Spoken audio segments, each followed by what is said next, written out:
Welcome Purple Eagle fans. My name's Steve Butler. I'm the Deputy Athletic Director here at Niagara, and I'm joined today by Simon Gray, our Athletic Director, and we're going to bring you a little question and answers. We asked our fans some questions about the Purple Eagles that you wanted to know, and we had an overwhelming response. And as our efforts to improve our communications, we have had a chance to sit down with the AD and learn a little bit more about what's truly going on at Niagara Athletics and the great things in the future.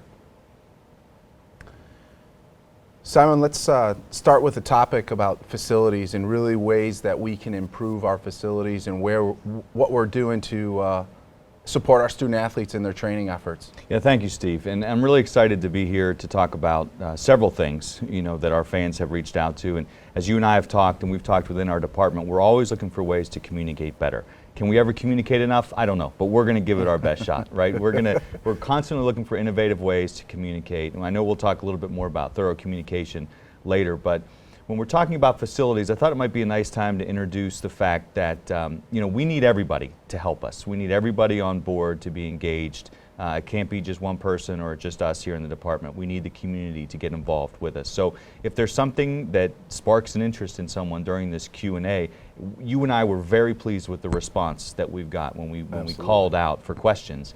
And so it's a time for people to hopefully listen in and hear something, and they may be sparked and have an interest in helping us get better, and we would love to hear from them.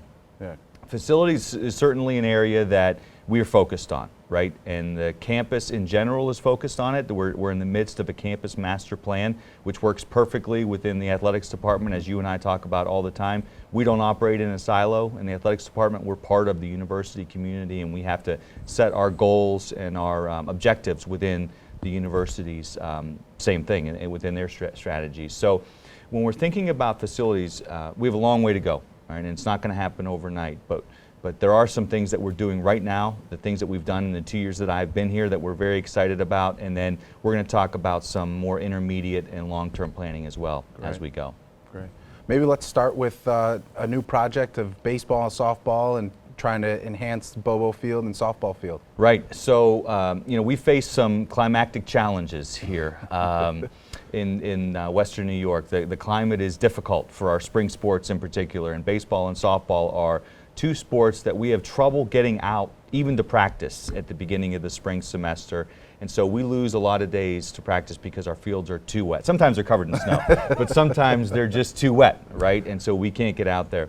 So when we're looking at renovating Bobo Field and we're looking at renovating the softball field, one of the areas that we want to do and bring in is synthetic turf.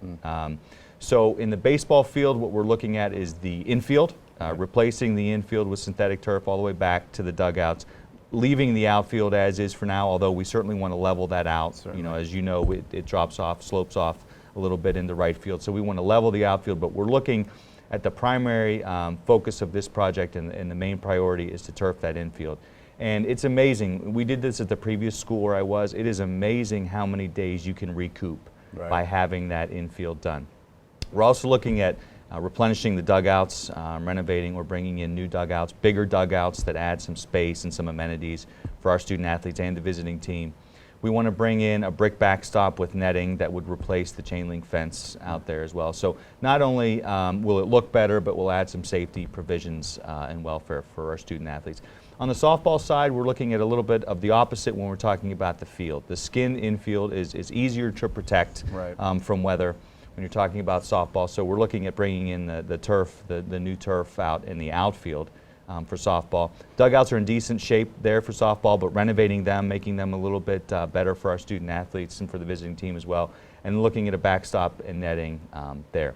So those are the immediate needs. We're also looking at scoreboards, we're looking at fan seating for those areas and enhancing that. And one of the reasons we think that is so important is because the grand plan for these facilities is not only for Division I baseball and softball, it's to bring folks in from the community. Absolutely. And we can have them in use all throughout the summer, and so we can get people to come in and see Niagara University and enjoy those facilities. That's great, yeah. Maybe let's switch to a couple sports that are of particular interest of our fans, and that's the Gallagher Center and Dwyer. Are there any plans to improve those facilities? Or Yeah, so thanks. We've talked a lot about Gallagher and Dwyer, and there's some things we've done right in the past couple years. So we repainted the floor. So the floor in Gallagher is not the wood part, but the finish is brand new. We've painted the walls, updated those. They look a whole lot better. We've changed the sound system, so the sound system is better in there. So there have been some improvements. We've also done some improvements in the basketball locker rooms and team room. Those are things the fans may not see, but they certainly enhance our student-athlete experience. We're going to talk a ton today about student-athlete experience and how we make that better, because that's our top priority within the department. So what are we looking at for Gallagher longer term? Enhancements to where our student-athletes spend a lot of their time, whether it's in the coaches' offices or in the team room. That's certainly up there, but it's never lost on us the fan experience. So we want, although we've had increased attendance in men's basketball and women's basketball this past season compared to the year before, we never want to take that for granted, right? So we want to do some things to enhance how the fans feel when they come into the Gallagher Center. And also, Steve, as most folks know, the Gallagher Center is not just for basketball. We have a lot of events in there throughout the year. So we're looking at lighting. How can we enhance lighting in general in the facility to make it look brighter, but also some game preparation. That's something I know you're focused on, is enhancing the game prep while we're in there. Another thing that we're looking at is, how do we get more preferred seating in there? So we have chairbacks on the one side, maybe chairbacks on the other side. I think that would be an intermediate or long-term goal. Also, we're looking at student seating. We hear a lot of times, why is the end zone empty, right, Steve? And you and I have talked a lot about this because in the glory days of Niagara basketball, not only was the gym full, but that end zone was hopping, right? That was the place to be for students. And nowadays, what we're experiencing is at the Canisius game, it's exactly like it used to be a lot of times, and from what we've heard. So what's different nowadays from the past is that there's a lot more draws on people's time, particularly our students. They're a lot more busy, and there's a lot more distractions and ways for them to spend their time. And their needs are also different, or their wants are different, because when they come to a game now, it's not so much the action that's on the court. There are other things that they're looking for, particularly socialization and social media. So they want an area where they can be on their phones and that they can be with their buddies and their folks to sort of socialize. So, we're looking at some structural changes, whether it's changing out an area to bring in some suites, or a platform where we could have groups come in and hold events, or an area where students could be more social and enjoy the games in that respect.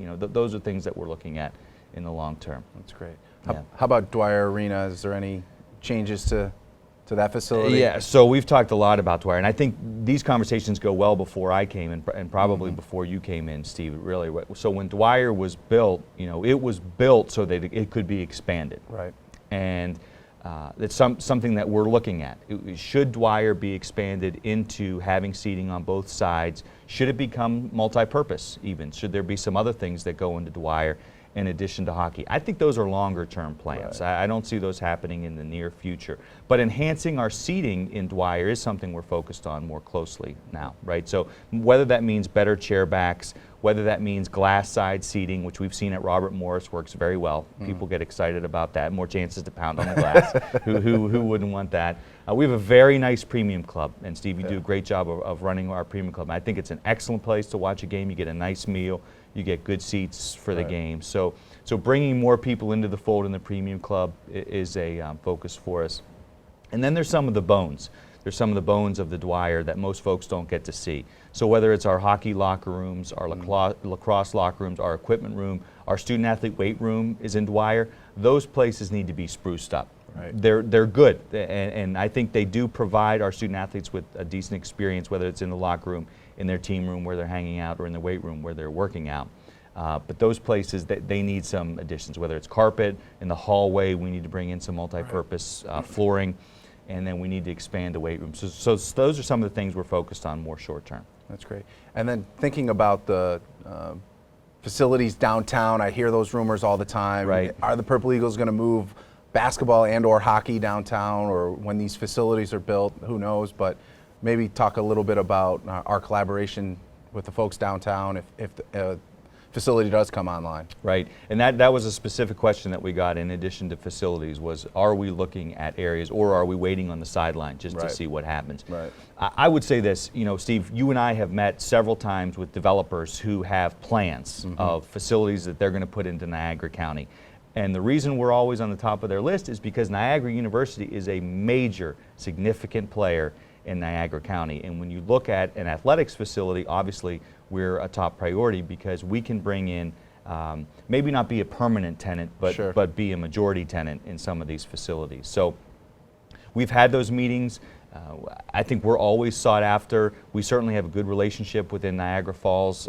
Their leadership is very strong right now, and I think they're making significant improvements. And the relationship between Niagara Falls, Niagara County, and Niagara University is getting better. It's strong right now, but it's getting better under the leadership of this university.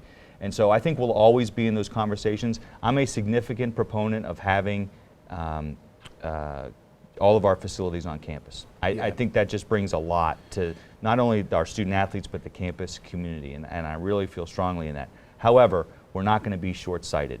If there is a better facility that's off campus for us, whether it's an indoor facility, whether it's a competition venue, we have got to explore those opportunities so that we can take advantage. Yeah, but not lose sight of home court advantage. Right. You don't want to lose sight of that. Maybe let's shift to our Olympic sports and talking a little bit about swimming and diving and the natatorium that we have, and then sort of shifting our focus to the golfs and some of the other sports that we have. Yeah, so we talked about climate earlier, and I think one facility that is a priority of mine, but it's a major investment. We would need significant investment to get this off the ground, is an indoor facility. Right now, all of our sports are sharing space, and we're spatially challenged on this campus as it is. But all of our sports are sharing space to practice indoors.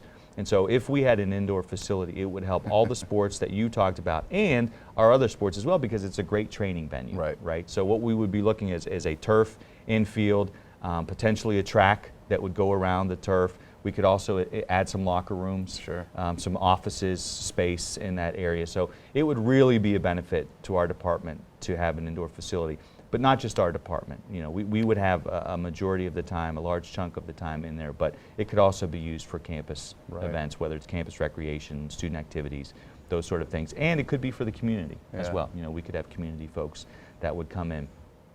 We've been fortunate in some of the improvements right around our campus recently with some of our sports. So the Lewiston Event Center bringing in a golf simulator has been very, very helpful. We have a tremendous relationship with Niagara Falls Country Club across the university, but particularly with our golf programs as the home of Niagara Golf. They are very, very good to us.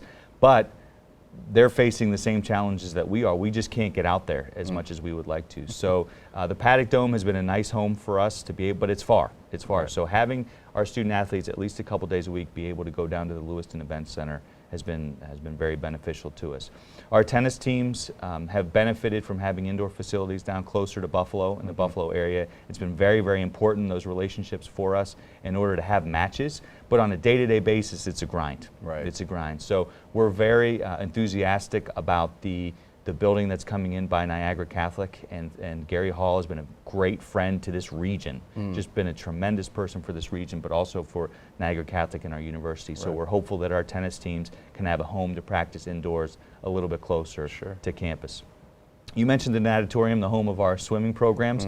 We've made some incremental improvements in there over time, but it would be wonderful if that was expanded. Our student athletes in swimming give a heck of a lot, and it's fun environment for their meets. There's just not a lot, there's not a ton of space for spectators to come in there.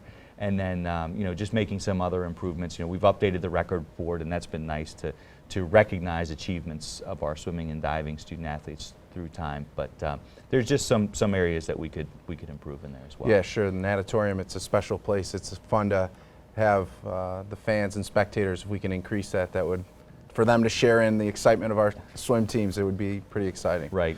Maybe let's take a break there on facilities. I'm sure we got plenty of more topics to talk about, but that would be a good spot to catch our breath. Before we leave though, Steve, let's talk about Niagara Field, because one of the investments that the university made was in this turf field right behind the Kiernan Center. And so that's home to our soccer teams, our lacrosse program, and then several other areas use that. So within our department and within campus. So that and out and in the community, that field gets a ton of usage. So we're not too far away from the end life on that turf field. So that's something the university has put into its strategic plan. Making sure that doesn't go away. Right. And while it's a very nice field and we have nice stands with a press box, there's also some areas that we could improve there. So whether it's covered benches or an entranceway, some just improvements to make it feel a little bit more, Right. put a little bit more life into it and make it feel more like a home for our programs. And I don't want to forget, we touched on our strength and conditioning, our weight room, right? But our support services are so important to us. So whether it's our weight room, whether it's our sports medicine facilities that we have, whether it's a study hall for academic services, those are also areas where we're looking to improve on what we have, whether it's an expansion, new equipment, what have you. Those are areas that are incredibly important because our student athletes spend a significant amount of time in their support services, and that's an area where I know we can get better. Certainly. Maybe one last area that is always asked of us: how do you host a track team without a track on campus? Maybe we can touch on that one. Yeah, too. very good, very good. So this is certainly something that is a priority, right? And there's a couple competing interests here. We'd love to have 2 tracks, but an outdoor track would be fantastic for the community and the campus throughout a lot of the year, but there are also times where we're not going to be able to get on an outdoor track. So in talking with our coach and thinking about the program, an indoor track would be ideal for training, for cross country and track and field. So when we look at our indoor facility, that would be an area where it might not be a competitive track, something where we could host competitive meets, but at least an area where we could get on a track and practice, Right. and get our work in. And then one other area I don't want to neglect to mention is video streaming.